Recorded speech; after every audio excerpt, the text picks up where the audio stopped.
Hello! If you're ready to learn the purl stitch, we'll just dive in.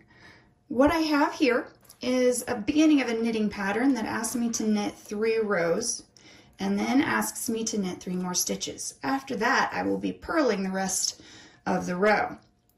So just to compare, you remember a knit stitch requires you to hold the yarn in the back, insert your needle from the front, and grab the yarn from the back.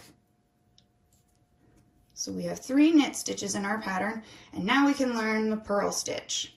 The difference here is you're going to put your yarn, your working yarn, in front of your needles instead of in back like you had for a knit stitch. So bring that yarn in front, then you will insert your right hand needle into that left hand stitch, the front leg still, but you'll insert it from the back to the front instead of doing as you would when you knit from front to back. So yarn in front for a purl, insert that needle from back to front, and then we will bring our yarn down around that needle with our finger, pulling through the loop on the left hand needle, sliding it off onto the right hand needle, and you've now made a purl stitch. And if you look closely, you can see the difference between the stitches that resulted. The knit stitch has your little V. A purl stitch makes a little bit of a U upside down. So when you're knitting, you have a V. When you're purling, you'll get a upside down U or a bump. I'll show you another purl and we'll practice down the row. So again, needle through that front leg, but from back to front this time. Grabbing the yarn, pulling it down in front around that needle, and bringing the loop through the stitch. Slide it over and off, and now you have 2 purls. Let's keep practicing. Needle through, yarn down and around, pull it through, and slide it off.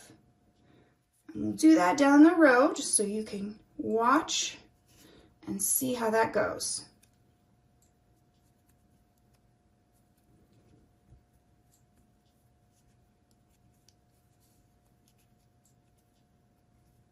As you can see, instead of the little V's, your little upside down U bumps are appearing as you purl.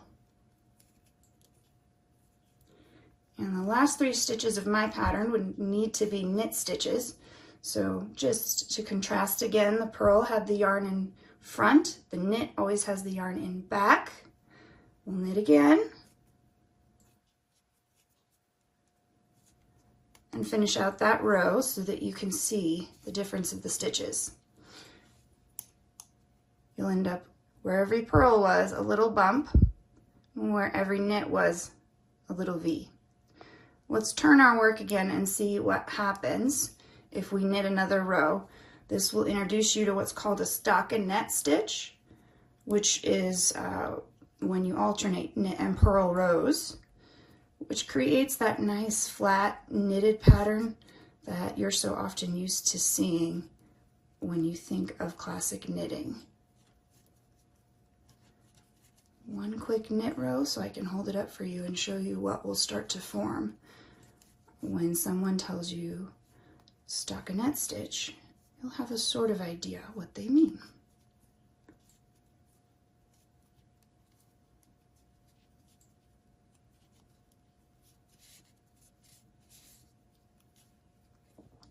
As you can see, the purl row that we put in there changed the pattern quite a bit.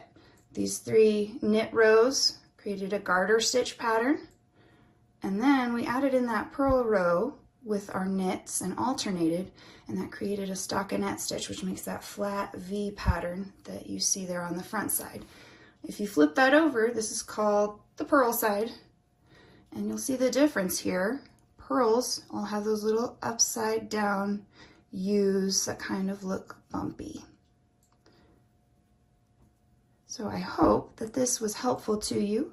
I hope that helped you learn how to purl, and I hope you have a wonderful day.